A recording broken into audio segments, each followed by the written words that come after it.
To say the least, it has been a very eventful weekend for the New Orleans Pelicans. A lot of good and a lot of bad. Let's dive into that right now with the Pelicans Scoop. Cue the music. This is the Pelicans Scoop with Jordan Kitchens, breaking down everything under the sun about your New Orleans Pelicans. Smash that like button, leave a comment, and subscribe to stay on top of your Pels content. Now, running point, here's Jordan. What is good, everybody? How are you doing on this beautiful Monday? This beautiful, you can smell it in the air. Dennis Allen is gone. He's out of the city of New Orleans. It's nothing but smiles and lollipops and rainbows today. But at the same time, the New Orleans Pelicans do play tonight against the Portland Trail Blazers after, to say the least, eventful weekend. And I don't want to BS with you guys. Like, comment, subscribe. You already know the drill. It's your host with the most, Jordan Kitchens. You know, where do I begin for you guys, man? Let's just start with Friday. Start with Friday against the Indiana Pacers, man, because great game, but it was such a great game, and I felt like the team had such great momentum moving forward. Just to get kicked in the nuts, 48 hours later, 24 hours, who cares? The time changed and all this time changed over the weekend. Just to get kicked in the nuts on Sunday with Zion Williamson being ruled out with hamstring tightness. Just an absolute blow. Like I said, kick in the nuts. Just wow. You have such an emphatic, great team win on Friday. I'll dive into that for you guys because you're watching this. You probably didn't watch the game, and you did. You want to know how am I feeling about it? So I got you guys. So Friday they played the Indiana Pacers. They won 125-118. To really sum the game up, it was really more of a Zion and Brandon Ingram just finally coming together, meshing, and just getting the job done. As simple as that. Down the stretch, it was their two-man game that was able to put the game away. Yes, they were accommodated by a lot of help Friday. You didn't really get that much help on Sunday, but Friday, the help was there, right? You had, like I said, Zion had 34 and 10 assists, not 10 rebounds. His first double-double assist game of his career. B.I. had 26. Hawk had 23. Brandon Boston Jr. We're going to talk about you, my man. Brandon Boston Jr. with 14. He had 14 back-to-back nights. Let me make sure. Did he have 14 Sunday? He did have 14 on Sunday. So Brandon Boston Jr., he might be, moving forward, might be one of the most important pieces of this team. Granted, it's early. He's only, 2 games? About 3 games. Right, he's coming from the Spurs. Well, he played on the Clippers. Then he spent the preseason with the Spurs, but now he's on the Pelicans, right? Cleared waivers. Pelicans picked him up, and he has been such a pleasant surprise. He has a great handle. He's a big wing. He's like 6'7", maybe 6'8". NBA players really be like, they might be 6'6", but then, they add the extra inch or whatever. So we're just going to say he's 6'7", right? He's about 6'7", great handle. He said he grew up playing. He said he learned how to dribble before he learned how to do anything else on the basketball court. So that's why he's so comfortable bringing the ball up the court. He said, B.I. and Zion, they'll get the times where it's like, hey, BJ, you bring the ball up the court, man. They're tired. We tired of, whatever. Just catch our breath. So Brandon Boston Jr. has been such a pleasant surprise. He has a great mid-range. His three-pointer is nice. His shot selection is good. Like, he's not... out of the 3 games I've seen out of Brandon Boston Jr., not one time where I felt like, Sunday, he really had no choice. Sunday, without Zion, you need offense. It didn't. Sunday, I hate to say it was a wash because it wasn't a wash. It's still an L at the end of the day. But we'll dive into that. Trust me. Sit tight with me. Grab your popcorn. Yes, you right there. I know you're getting impatient. Just rock with me, man. It's a beautiful day. Dennis Allen's gone. Be happy, okay? I know the Pelicans, we'll see tonight if they're going to give us something to be happy about tomorrow, but just be happy about right now, okay? Just be happy right now. I have yet to see a shot from Brandon Boston Jr. that I really didn't like. There's a lot of players on this team that take shots that are, I don't really want you taking that type of shot. Brandon Boston Jr., on the other hand, he has been phenomenal. Now, I really can't tell you guys what his role will look like, when you're healthy. Because right now you're down Herb, you're down Trey, you're down DeJounte, you're down CJ, and you're down Zion. That's 5 people. That's basically for what it's worth, that might be a closing lineup right there. You swap somebody out for BI or whatnot, but that's a lineup right there that's out. And it's November 4th. So Brandon Boston Jr., he's going to have a lot of time to get right, a lot of time to keep building team chemistry and confidence up. Because at this point, if Zion's going to miss the game tonight, it's just BI, Hawk, and Brandon. And, Jose has played really well. I don't want to take nothing from Jose. And Yves Missi, of course. Y'all know how I feel about Yves Missi. And if you don't know, now you know. I love him. Okay? I love everything Yves Missi brings to the team. He's raw, but you can just see it that he will get there. Sponge. He's a really good sponge. So to really wrap up Friday, because we got to dive into Sunday. To really wrap up Friday, you beat the Pacers. You're not really thinking like a defensive juggernaut when you think the Pacers. Really more high scoring with Halliburton and Pascal Siakam, and, Ben Mathurin and Jordan Hawkins get into it after the game. And came against the guy who's led the league in blocks. So an exceptional effort collectively, because when you're missing 3 starters, it's got to be. That was good to see, right? It was good to see that Hawkins got that dog in him, right? So don't play with him. Hawkins got that dog in him. Don't play with him. They play. Ben Mathurin and Draymond Green have to learn. You don't play with him. He's not the one to be played with. So yeah, the Pacers are real high flying, just pushed the whole night with TJ McConnell. Like, they were just pushing the pace, and the Pelicans find a way, being down so many guys, to just find a way to just get the job done. And I was very proud. Very proud. It was a great game, especially down the stretch when Zion and BI just said, you know what, forget this. We're going to put the game in our hands, and we're going to win this ball game.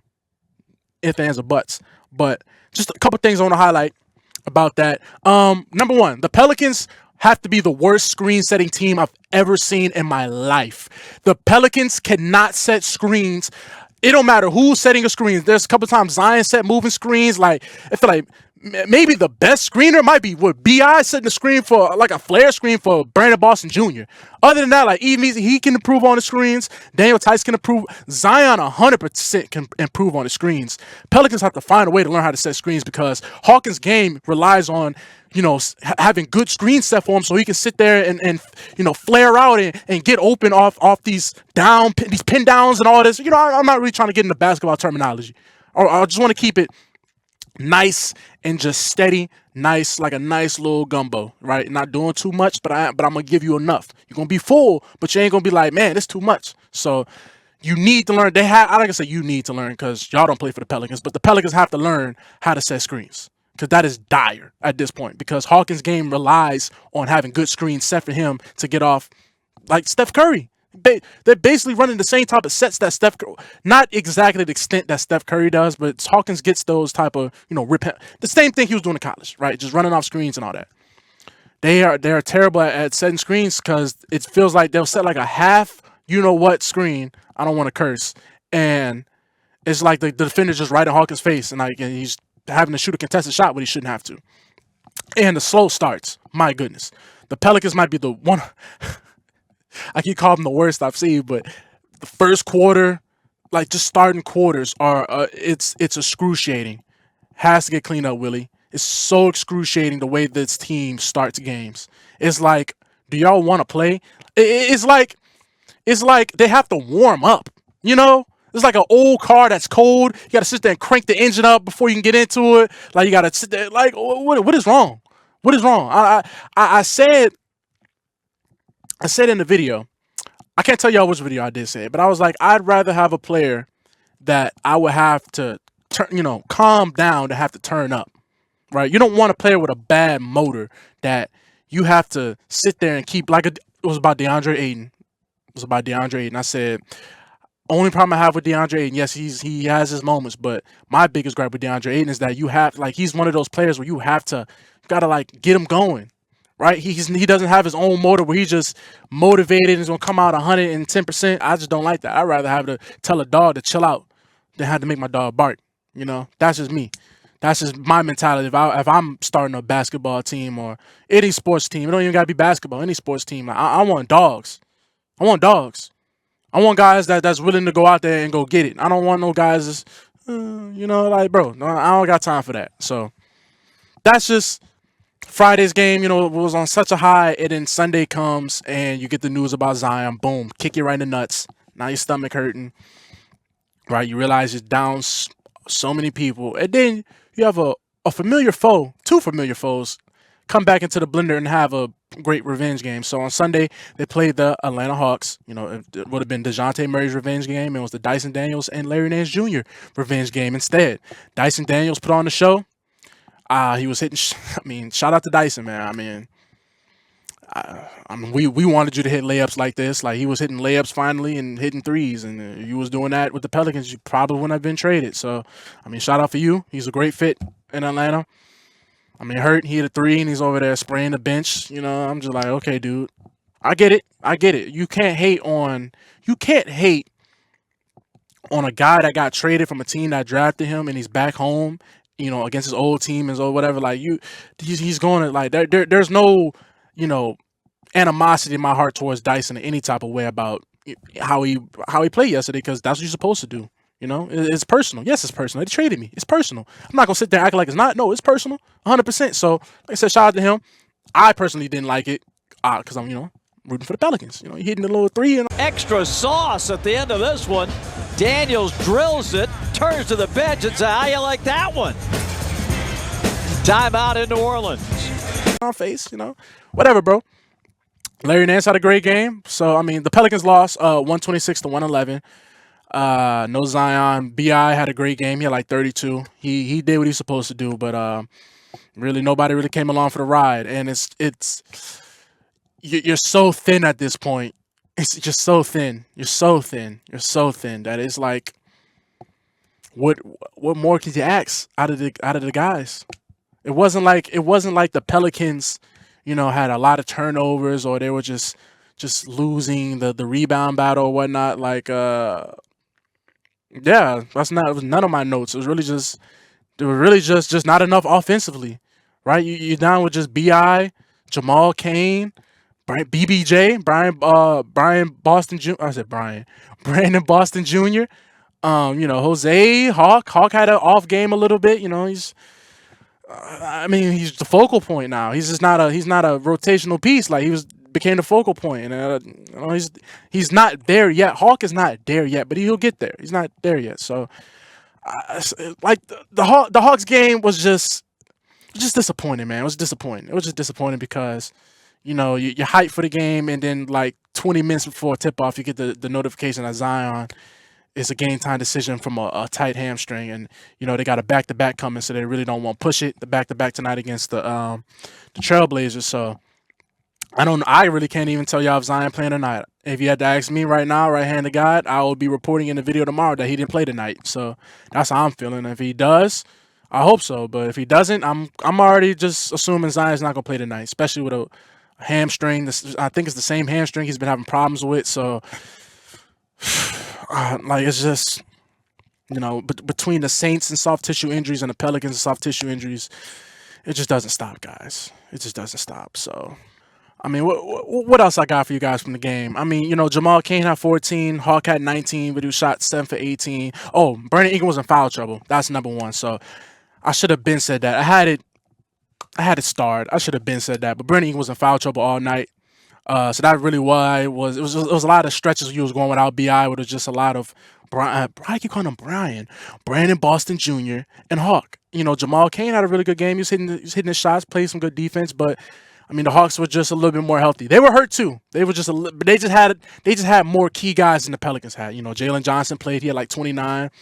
Dyson, Trae Young was out there. Clint Capella. The first round pick who really didn't impress me at all. Rishu Ratatouille. He's just Ratatouille. The Ratatouille dude from light skinned Ratatouille guy. So the Hawks, they're okay. We both had the same record, 3-4 now, moving forward. So it was just disappointing, guys. You can tell from how I started the video, how I am now, just going through it in my brain again. It was just disappointing. B.I. just being a foul trouble. He picked up a stupid foul, like. Jalen Johnson, I think it was his fourth foul. Jalen Johnson had just a wide open paint, and he's like a LeBron Paolo type build. Like he's like the 6'9" dude from Duke. He jumped out the gym, just big brolic. He had a lot of travels. Like he was traveling a lot. The Hawks were traveling so much. Like David Roddy was traveling, Jalen Johnson, Dyson did one time. So, you know, B.I. picked up a stupid foul. Like, he should have just let him dunk it. He trying to like stop him, but you ain't gonna stop him when he got a full head of steam coming at the rim. And it was just, yeah. You could tell the team kind of, you know, just mailed it in a little bit towards the end of the game. But you know, we'll see tonight against the Portland Trail Blazers. They already played them twice, but we're extremely depleted at this point. So we'll see with the Pelicans. Where do you go from here? Where do you go from here? Right, you know, we're dealing with all these injuries at this point, and the schedule ain't getting easier. That's all I say. It ain't gonna get easier. So it's an uphill battle for the Pelicans. We're gonna see tonight as they go to battle against the Portland Trail Blazers. Man, we just shall see, man. We just shall see. I said shall see. We just shall see. And shout out to the Saints for losing, but you got rid of Dennis Allen, so let's beat the Falcons and let's just keep losing and let's get a good pick. Anyways, it's been your boy, Jordan Kitchens, and I'm signing out. It's been another episode of the Pelicans Scoop. You locked in with me, locked in with you. Peace.